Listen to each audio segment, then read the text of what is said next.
Good evening. A large number of green-clad Jamaica Labour Party supporters filled the National Arena in St. Andrew, which spilled over outside yesterday for the 79th annual conference of the ruling party. The party's leader, Prime Minister Andrew Holness, received a tumultuous welcome when he arrived with his wife Juliet and their younger son Matthew. Prime Minister Holness yesterday said his government is committed to rebuilding the country from the destruction of the decade of the 70s, which caused the greatest post-independence flight of talent and skill and enterprise from our shores. This transition and recovery is happening within the context of a liberal democracy, a strong two-party system, and in the era of social media. So the transition, the recovery, can look chaotic. But I want to assure you that with the Jamaica Labour Party leading this transition and recovery, it will be done in an orderly, fair, equitable, and efficient manner. Mr. Holness said that despite the naysayers who seem bent on spreading a false narrative, the country is doing well with a robust economy and decreasing debt. There is a good story to be told, but the algorithms of social media are not going to push those stories to your devices. There are those who are vested in only telling you the bad news. There are those who go out of their way to create false narratives.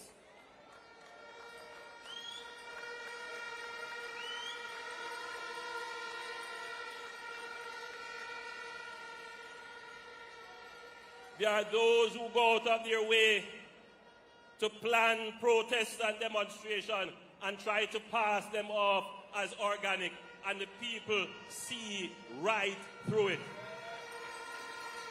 But I want to reassure our family members in the diaspora and Jamaicans who may not be sufficiently connected with the context here that the Jamaica Labour Party is in charge, that the Jamaica Labour Party is ensuring order in the society, that the changes that have to be made will be made. In a speech littered with the usual musical insert, blaring horns, bell ringing, and loud cheers, Mr. Holness told supporters that the Jamaican economy is fiscally sound, with no new taxes imposed on Jamaicans since the JLP was elected to office in 2016. The Jamaican economy is fiscally sound. No new taxes on the backs of the Jamaican people since the Jamaica Labour Party administration has come into power. Excuse me, the pagans, and we bring hope to Jamaicans. Highways and roads for we skate on. Farmers now have pension. Pay tablet for Jamaican. That story is not told. We don't hear it. We must say it. And when you go back into your communities, you must be the ambassador of our good news. Our national debt is going down. Going down.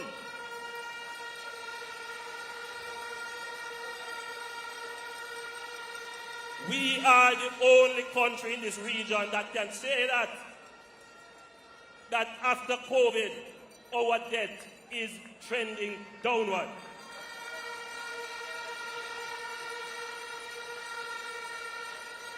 That's a good news story that must be shouted from every hilltop.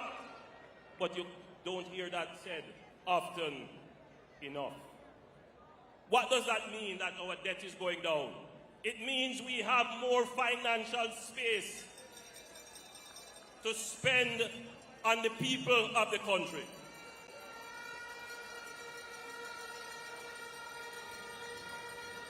Our unemployment rate is the lowest it has been in the history of Jamaica. You don't hear that being said often enough. In the history of Jamaica.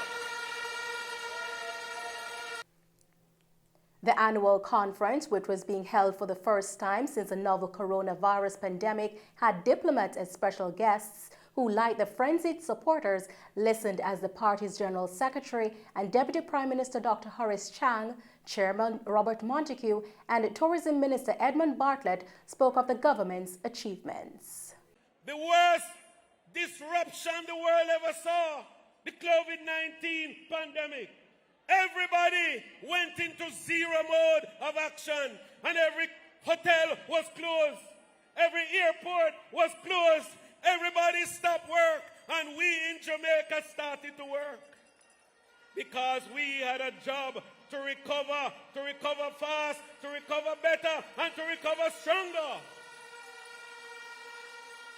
And today, we can boast that since we opened under the management of Andrew Holness in June 2020, we have brought 5 million visitors to Jamaica, and we have earned $5.7 billion for the people of Jamaica. But you think so we done? You think so we done? We just have come because investment in tourism is now going to take on a new dimension. In the next 5 years, starting Friday this week, Andrew Holness and the team will go to break ground for the largest hotel in the history of Montego Bay, Hard Rock Hotel, for 2,000 rooms. Meanwhile, Edmund Bartlett says the GLP-led government has been able to materialize the best growth and development in the tourism sector as he announced plans for the groundbreaking on Friday of a 2,000 hotel room in Montego Bay. The tourism minister also announced plans for the building of a 2,000-room hotel in Hanover. Mr. Bartlett said that Hanover is also set to increase its room capacity to 4,000. St. Anne will also have a similar increase in rooms, as will St. James and Trelawney, while St. Thomas will be targeted as the new oyster.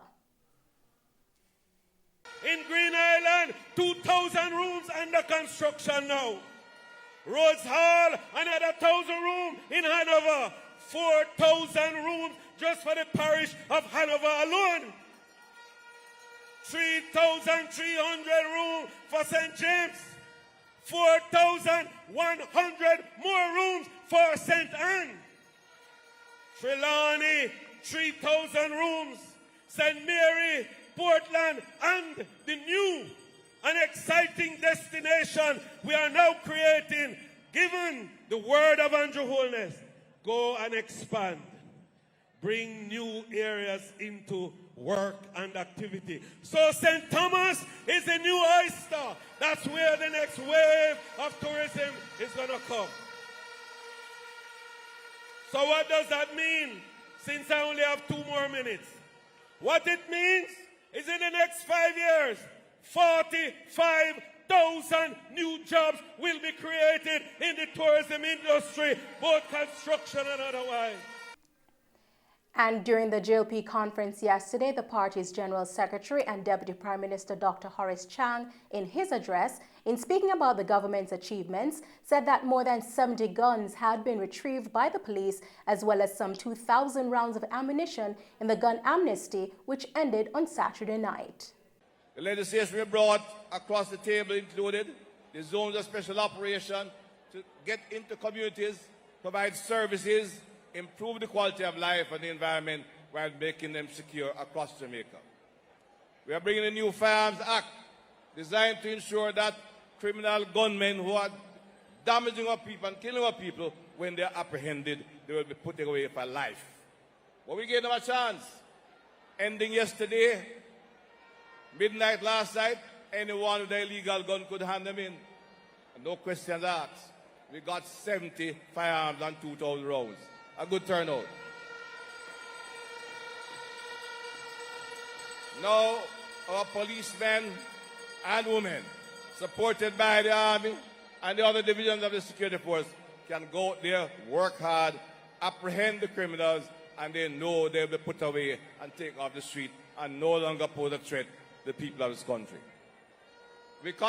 Dr. Chang said the government will continue to work to bring to the country a new and engaged police force trained effectively to deal with modern criminality.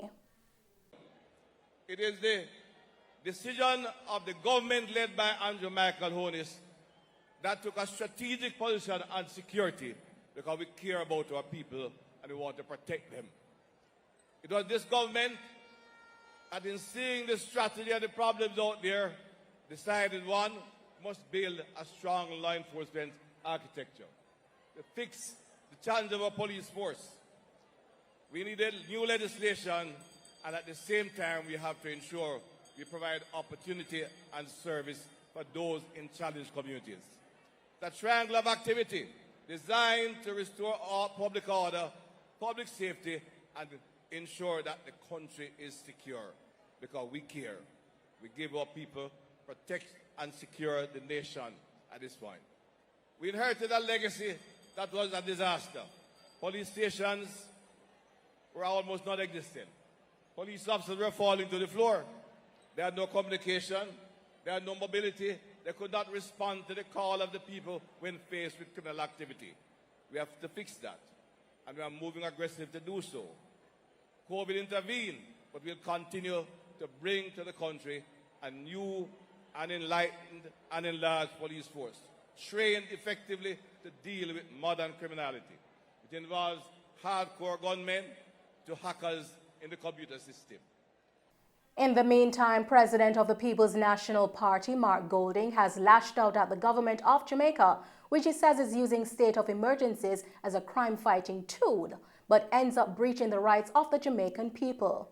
Mr. Golding, who was the main speaker at the People's National Party Central St. James Constituency Conference held at the Green Pond High School in St. James yesterday, stated that the government have been abridging the rights of the Jamaican people through using states of emergency in a way which is fundamentally inconsistent with the role of the state of emergency within the Constitution. So comrades, under our watch in the 4 years, the average murder is some 400 less than what is happening now under this government. And they have been trying per year, and they have been trying to control this thing by abrogating and abridging the rights of the Jamaican people through using states of emergency in a way that is fundamentally inconsistent with the role of the state of emergency under the Constitution. And they've been taken to court and they've lost twice in court. They're appealing those matters. Those matters have not yet been determined by the Court of Appeal. Yet they're going back with more state of emergency, while the issue is unresolved and the courts have expressed grave concerns. You know, comrades, we understand the pain and the fear that the people are living in because crime is out of control.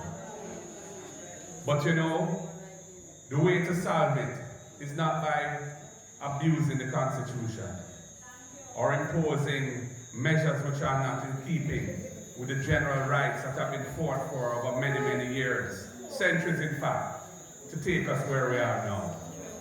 He said the matter will be discussed tonight at a joint parliamentary secretary meeting, and from there they will be making a decision on what move they will be taking against the state of emergency in Parliament when the resolution comes for an extension.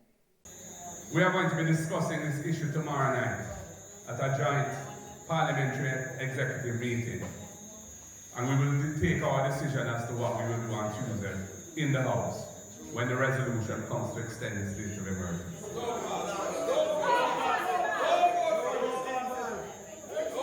I won't preempt that discussion, but you know where my heart is on the issue.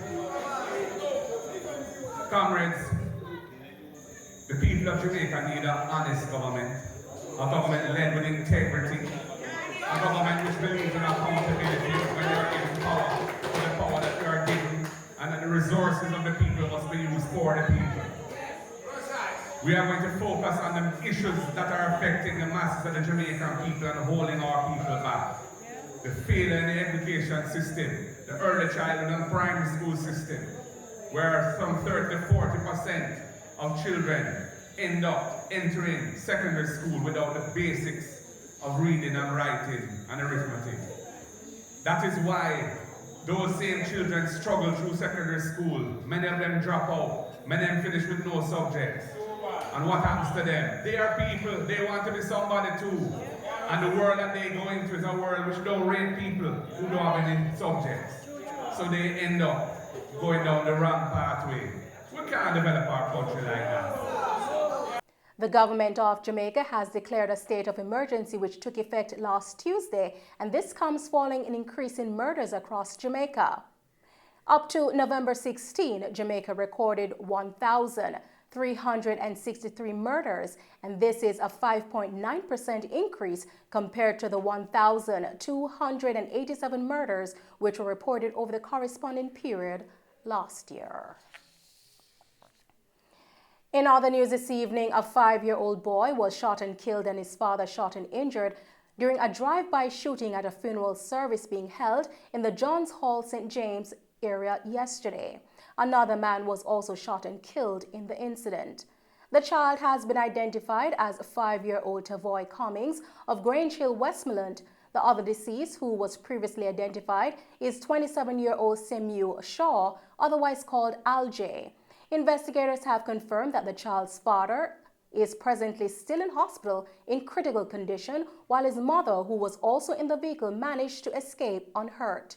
Reports are that about 3 p.m., the victims were in the process of leaving a funeral service being held at the Johns Hall Seventh-day Adventist Church when the incident occurred.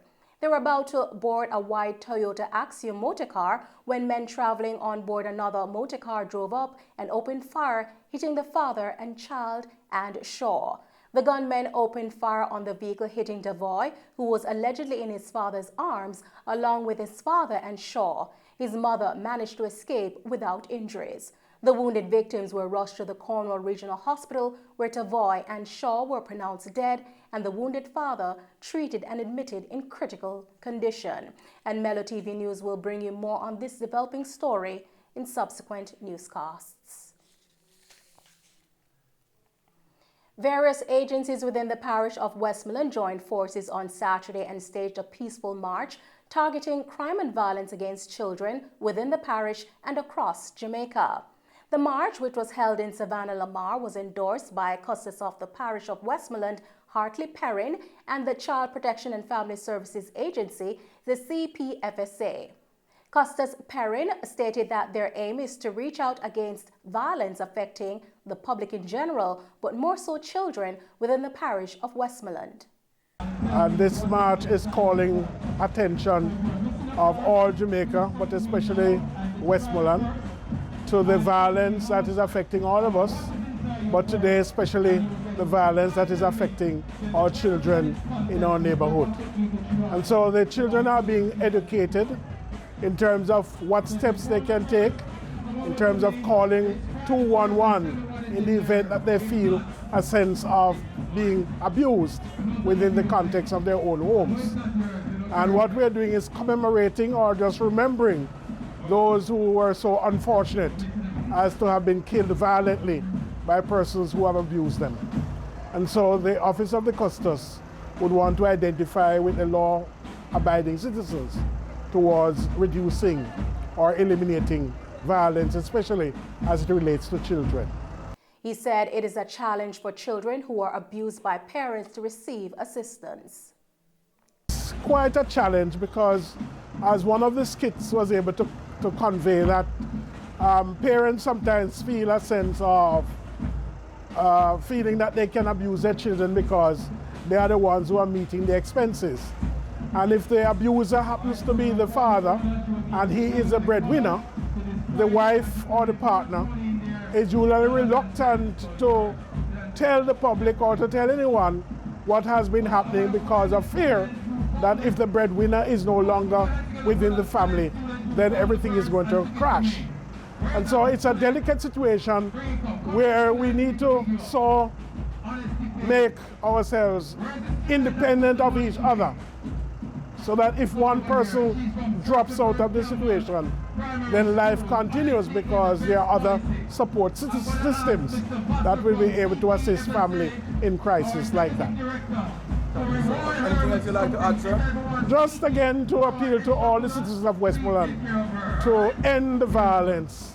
Now that we are in a state of emergency, to adhere to all the laws and to ensure that they respect and regard the security forces, and to wish everyone a very holy and happy Christmas when it comes.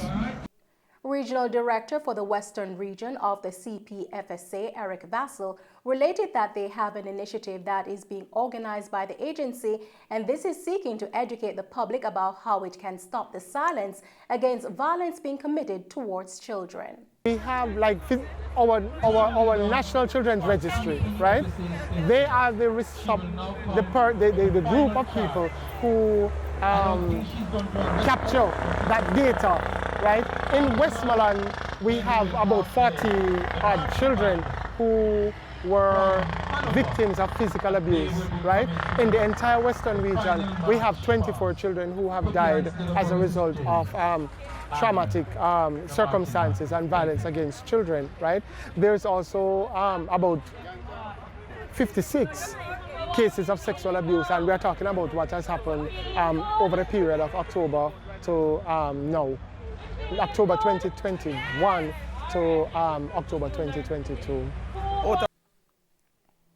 Investigators assigned to the Narcotics Division seized 50,000 British pounds sterling worth of cocaine at the Sangster International Airport in Montego Bay, St. James on Saturday. A British woman was arrested in connection with the seizure. Reports are that about 7 p.m., the 20-year-old woman of a Midlands, England address was boarding a flight departing to the United Kingdom when her luggage was searched. During the search, 2 packages of cocaine weighing approximately 2 kilograms were found concealed in a false compartment. The drug has a street value of approximately £50,000. The woman was arrested on reasonable suspicion of breaches of the Dangerous Drugs Act and remains in custody as the investigation into the matter continues. And those are the stories making the news this evening. I'm Nicole Hales. Thanks for watching.